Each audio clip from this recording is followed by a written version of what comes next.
வணக்கம், வாழ்க வளத்துடன். த சைக்காலஜி ஆஃப் மணி அப்படிங்கிற புக்கோட இன்ட்ரொடக்ஷன் அப்படிங்கிறத இன்றைக்கான ரீடிங் சேலஞ்சில் நம்ம பார்க்க போகிறோம். அவர் மார்கன் ஹவுசல் அந்த புக்கை பற்றின முகவுரையில் என்ன சொல்லியிருக்காரு அப்படின்னா, மார்கன் ஹவுசல் கல்லூரி காலத்தில் அவர் படிக்கும்போது பார்த்த மனிதர்களை பற்றி எழுதியிருக்காரு.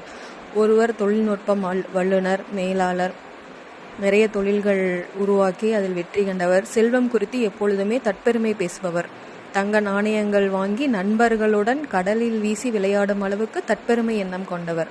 இம்மாதிரியான செயல்களால் விரைவில் திவாலானார். செல்வத்தில் திளைப்பது என்பது நாம் எவ்வளவு திறமைசாலியாக இருக்கிறோம் என்பதில் அல்ல, மற்றவர்களும் நாம் எப்படி பழகுகிறோம் என்பதிலே இருக்கிறது. மிக சாதாரணமானவர்கள் கூட அவர்களிடம் காணப்படும் சில நன்னடத்தைகளால் வசதியாக வாழ்வர். அத்தகைய நடத்தைகளுக்கு திறமையை அளக்கும் அளவுகோல்களுக்கும் எந்த சம்பந்தமும் இல்லை. அதில் இவர் 2 பேரை பற்றி சொல்கிறார். ரொனால்ட் ஹேம்ஸ்ட்ரீட், அமெரிக்காவின் கொடையாளர், பெட்ரோல் பங்க் பணியாளர், காப்பாளர். கிராமத்தில் பிறந்து மற்றவர்களின் உதவியால் படித்து 25 வருடங்கள் கார் பராமரிக்கும் வேலை செய்து அவருக்கென்று ஒரு வீடு வாங்கி மனைவி குழந்தைகளுடன் மகிழ்ச்சியாக வாழ்ந்தவர். அவருடைய 92வது வயதிலும் கூட விறகு வெட்டும் வேலை செய்து இறக்கும்போது மட்டும் தனது சொத்தில் ஒரு பங்கை குழந்தைகளுக்கும் இன்னொரு பங்கை கொடையாக நூலகம் மற்றும் மருத்துவமனைகளுக்கும் எழுதி வைத்தார். அதன் பிறகுதான் தெரிந்தது அவருடைய சிறிய சேமிப்புகள் பெரும் தொழிலாக மாறியன. இன்னொருவரை பற்றி சொல்கிறார், ரிச்சர்ட் ஃபஸ்கான். இவர் செல்வ குடும்பத்தில் பிறந்து ஹார்வர்ட் பல்கலைக்கழகத்தில் படித்து பட்டம் பெற்றார் பொருளாதாரத்துறையில். ஆனால் அவ்வளவு பெரிய வல்லுநராக இருந்தும் அவர் எடுத்த ஒரு முடிவால் அவர் தனது பெரிய வீட்டை மேலும் பெரிதுபடுத்த கடன் வாங்கினார். அதன் பிறகு வந்த பொருளாதார சரிவினால் கடனால் மூழ்கடிக்கப்பட்டு திவாலாகி இறந்தார். இதில் இருவரை பற்றியுமே ஒரு கருத்து உள்ளது. அதை நாம் என்னவென்று பார்க்க வேண்டும். செல்வத்தில் திளைப்பது என்பது நாம் எவ்வளவு திறமைசாலியாக இருக்கிறோம் என்பதில் அல்ல, மற்றவர்களுடன் நாம் எப்படி பழகுகிறோம் என்பதிலேயே இருக்கிறது என்பதே இந்த நூலின் அனுமானம் அல்லது மைய கருத்து. ரொனால்டு ரீடுக்கு எவையெல்லாம் வாய்க்கவில்லையோ அத்தனையும் வாய்க்கப்பட்டவர்தான் ரிச்சர்ட் ஃபஸ்கான். ஆனாலும் வாழ்க்கையில் அவர் தோற்றதற்கான காரணம் ரொனால்டு ரீட் பொறுமைசாலி, ரிச்சர்ட் ஃபஸ்கான் பேராசைக்காரர், அவ்வளவே. இச்சிறிய வேறுபாட்டால் இருவர்களுக்குள்ளும் இடையே இருந்த வித்தியாசங்கள் ஆன பொருளாதார கல்வி, அனுபவம் ஆகியவை குறுகி போயின. ரொனால்டு ரீடின் வெற்றியும் ரிச்சர்ட் ஃபஸ்கானின் தோல்வியும் இணையாக இருப்பது இயல்பே.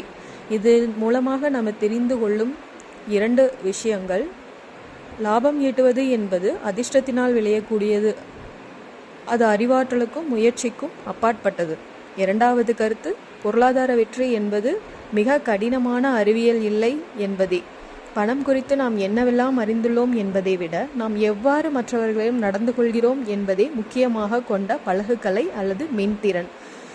நாம் இக்காலத்தில் பழகும் மென்திறன்களே தொழில்நுட்பத்தை விட முக்கியமான காரணிகள் என்பதை மெய்ப்பிக்கும் வகையில் பல குறுங்கதைகளின் மூலம் இந்நூலில் விளக்கப்பட்டுள்ளது.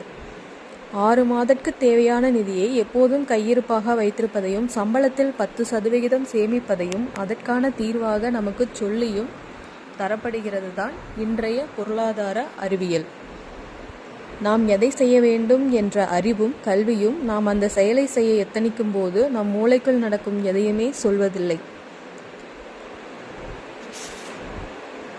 நம்முடைய முயற்சிகளின் மூலமாகவும் நாம் கண்ட பிழைகளின் மூலமாகவுமே நாம் பெற்ற கூட்டறிவின் வழியில் நம் முன்னைவிட சிறந்த அறிஞர்களாக முன்னேறி கொண்டுள்ளோம்.